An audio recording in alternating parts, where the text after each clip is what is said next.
इमरान मसूद के भाषण से तो बहुत अच्छा हो रहा है, अच्छा हो रहा है उससे।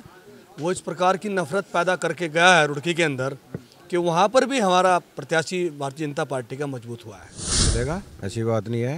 ये देवर भाभी वाला कोई सिस्टम नहीं, सब हिंदू एक हैं, सब एक ही जगह वोट देंगे, सभी कमल का फूल खुला। बीजेपी के ही आसार लग रहे हैं। या जीत रही है? भाई देखो, टक्कर सामने भी तकड़ी है।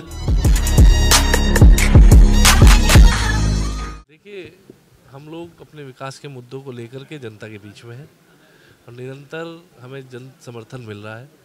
तो भारतीय जनता पार्टी पे एक अटूट विश्वास जो है वो जनता का है। हमारे यशस्वी प्रधानमंत्री नरेंद्र मोदी जी की नीतियों से, हमारे यशस्वी मुख्यमंत्री पुष्कर सिंह धामी जी की नीतियों से सब लोग संतुष्ट हैं और एक ऐसा माहौल कस्बे में है कि हम पुनः जो है भारतीय जनता पार्टी का बोर्ड यहाँ स्थापित करने जा रहे हैं। कह रहे हैं जैसे भगवानपुर में देवर भाभी वाला चलता था, इस बार झवेड़ा में वैसा हो गया है, तो क्या लगता है? देखिए, मैं भारतीय जनता पार्टी से आता हूँ, मेरी विचारधारा भारतीय जनता पार्टी की है। मैं भारतीय जनता पार्टी का कैंडिडेट हूँ और मैं अपने पक्ष लेकर के जनता के बीच में हूँ और मैं अपने पक्ष और अपने करे हुए विकास के लिए वोट मांग रहा हूँ। तो सहारनपुर रोड पर कार्यक्रम रखा गया, अभी डिवाइडर का आपने कुछ जिक्र किया, क्या था? देखिए, ये बड़ा अच्छा सवाल आपने पूछा। जब मैं बोर्ड में आया था तो यहाँ पे ऐसे डिवाइडर थे जो मोटरसाइकिल की टक्कर से टूट जाया करते थे और हर तीसरे महीने बनते थे। एक बहुत बड़ी समस्या थी। लेकिन हम लोगों ने निर्णय लिया कि हम कम से कम ऐसा एक डिवाइडर यहाँ पे इस तरह के स्थापित करेंगे कि वो अगर उससे ट्रक भी अगर टकराए तो डिवाइडर ना टूटे। तो एक मजबूती के साथ हम लोगों ने कार्य किया है। जनसभा चल रही है, वो क्या-क्या समस्या देखते हैं जिनका आप निवारण करना चाहते हैं? देखिए, सहारनपुर रोड पे भी मैं आपको बताता हूँ, यहाँ पे एक रोड के बीच में डिवाइडर बनाया गया था और जिसकी वो डिसलोकेटेड डिवाइडर था वो, उसके कारण यहाँ पे एक जाम की स्थिति बनी रहती थी। यहाँ की जनता ने बहुत अनुरोध किया था तत्कालीन बोर्ड से, उस टाइम जो बोर्ड था, तो वहाँ पे कोई सुनवाई नहीं होती थी, ना उस डिवाइडर को हटाया जाता था। तो भारतीय जनता पार्टी का बोर्ड जैसे ही बना, सबसे पहला निर्णय हमने उस डिवाइडर को हटाने का लिया और आज उससे जनता को बहुत राहत मिली, यहाँ जाम की स्थिति ख़त्म हो गई। तो ये कुछ ऐसे कार्य हैं जो हम लोगों ने किए और अब आगे नया प्लान है हमारे पास, सारी चीज़ें तैयार हैं। आप जिक्र कर रहे हैं, देखिए, हाईटेक झबरेड़ा तो बिल्कुल बनेगा अगर भारतीय जनता पार्टी का बोर्ड आता है। देखिए, हाईटेक तो हम होने ही जा रहे हैं। हमारे यशस्वी प्रधानमंत्री जी ने इतनी योजनाएं हम दिए, मैंने अभी माध्यम से बताया, अभी जब हमारा नया हाईवे कनेक्ट होने जा रहा है, हम दिल्ली से हमारी दूरी मात्र 1.5 घंटे की रह जाएगी और उसके बाद अगर भारतीय जनता पार्टी का बोर्ड यहाँ बनता है तो हाईटेक तो हम हो ही जाएंगे। मैं ये कहता हूँ, जो भी चीज़ें नई से नई होंगी वो झबरेड़ा में आएंगी, चाहे वो सौर ऊर्जा से चलने वाली लाइट हो, सोलर लाइट्स, या फिर बैटरी से चलने वाली लाइट्स हो, तो उससे लेकर के मतलब जो भी मैं कहता हूँ हाई स्पीड इंटरनेट से लेकर के जो भी नई हाईटेक बनाने के लिए जो इस भी चीज़ की ज़रूरत पड़ेगी वो हमारे बीच में होगा। देवर भाभी चुनाव मैदान में है, कौन जीतने वाला है इस बार, क्या लगेगा? अरे झबरेड़ा में भाई साहब, भगवानपुर में, लेकिन वहाँ से झवेड़ा पहुँच गया है। नहीं ऐसा नहीं होगा। यहाँ पे सब मानवेंद्र भाई के पक्ष में है, सभी वोट कमल के फूल पे ही देंगे। क्या मानते हैं जैसे उन्होंने काम किए, सही काम किए उन्होंने झबरेड़ा में इतना विकास किया, इतना पिछले 70 साल 15-20 साल में कोई काम नहीं है। अच्छा, तो माना जाए फिर काम को देखते वोट दे रहे हैं, चेहरे को? नहीं, काम को देख कर भी वोट दे रहे हैं, चेहरे को क्यों? आगे उम्मीद है। हाँ, पूरी। भैया आप क्या कहेंगे? विकास के मुद्दे पर वोट दी जा रही है, भारतीय जनता पार्टी को वोट दी जा रही है। पिछले 10 सालों से केंद्र में और राज्य में भाजपा की सरकार है। भाजपा ने सभी धर्मों का सम्मान करा, सबका साथ, सबका विकास। और ऐसा कोई धर्म नहीं है या ऐसी कोई जाति नहीं है जिसका काम भारतीय जनता पार्टी के चेयरमैन जो चौधरी मानविंदर सिंह हैं उन्होंने ना किया हो।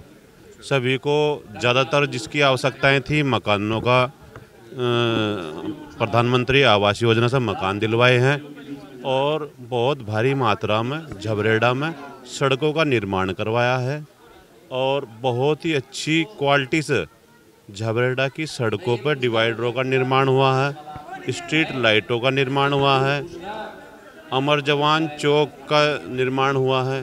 किसान लोग कहते हैं कि जो प्रधानमंत्री आवास योजना जो आई थी जी, उसमें से कुछ लोगों के पैसे वापस करने पड़ गए। देखिए सरकार कोई भी योजना अगर लाती है तो उसके कुछ मानक भी होते हैं, उसकी कुछ कागज़ों की पूर्ति भी करनी होती है। ऐसा किसी के साथ नहीं हुआ कि जिसके कागज़ सही हों, जो उस मानक पर खरा उतरता हो, उसे मकान ना दिया गया हो। सभी को मकान जो मानक में था, जिसके कागज़ सही थे, उसे मकान दिया गया है। विकास कोड दे रहे हैं, काम कोड दे रहे हैं। और चौधरी मानविंदर सिंह सरल स्वभाव के व्यक्ति हैं और पूरे 5 साल में ऐसा कोई भी व्यक्ति नहीं है जो ये कह सके कि चौधरी मानविंदर सिंह को फ़ोन किया और उन्होंने फ़ोन ना उठाया हो। अगर किसी कारण से फ़ोन नहीं उठा तो बैक कॉल उनकी वापसी ज़रूर कहीं ना कहीं उस व्यक्ति के पास में गई है और उसकी समस्या का निदान हुआ है। क्या कहेंगे इस बार चुनाव में? कौन मानवेंद्र, अब की बार पहले भी मानवेंद्र, अब भी मानवेंद्र, और इसके अलावा क्या कैसे काम किया? काम आप देख रहे हैं, पूछने की जरूरत क्या पड़ रही है? टाइम टाइम आप भी तो बताएं। नहीं, सारे काम कर रखे। झंडा चौक बनाया, अमर जवान चौक बनाया, किसान चौक बनाया, और क्या जरूरत है? मतलब सारे काम अच्छे हो रहे हैं टोटल, बिल्कुल कैसी उम्मीद है आगे? 100% मानवेंद्र। मानवेंद्र, बीजेपी मानवेंद्र एक ही बात है। चेहरा देखते हैं अधिकतर लोग, हाँ, चेहरा देखो फर्क पड़ता है, लेकिन मानवेंद्र के काम बोलते हैं यहाँ पे। जैसे कि किरण चौधरी जो की भाभी खड़ी है, भाई देखो, ये तो विपक्ष में तो किसी ना किसी को आना ही था, है नहीं? तो आई बेचारी, देखते हैं क्या होता है। क्या लगता है कि भाई वो महिला है, उस वजह से बदल रहे हैं अभी काम को देखते हुए चल रहे नहीं, महिला से क्या फर्क पड़ रहा है?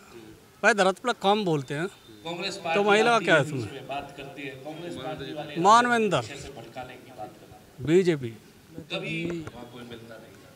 अब के भी यही बनेगा मानवेंद्र चेयरमैन। कितने अच्छे काम किए उन्होंने पिछले बार? बहुत काम कर रहे हैं, बहुत अच्छा काम कर रहे हैं। क्या लगता है? जवान चौक है, किसान चौक है, और ये बहुत काम कर रहे हैं, बहुत अच्छा काम कर रहे हैं। सड़कें बना दी है सारी। क्या कहेंगे इस बार चुनाव में क्या चलेगा झबरेड़ा में? बस बीज है, टक्कर कैसी मानते हैं?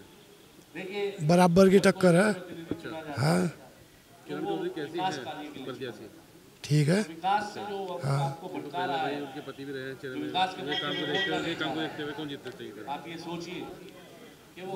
देखो, जनता तो ये चाह रही मानवेंद्र जी जीत जा। आप किसे चाहेंगे? हम भी बताएंगे? हैं। हाँ, अच्छा, पक्का। हाँ। आपके चैनल का धन्यवाद करता हूँ। झबरेड़े का चुनाव तो ये मानिए आप के 100% भारतीय जनता पार्टी की ओर जा रहा है, और उसका मुख्य कारण है यहाँ 5 वर्षों में अपने जो प्रत्याशी यहाँ फिलहाल है मानवेंद्र जी, उनके द्वारा भारी विकास किया गया है।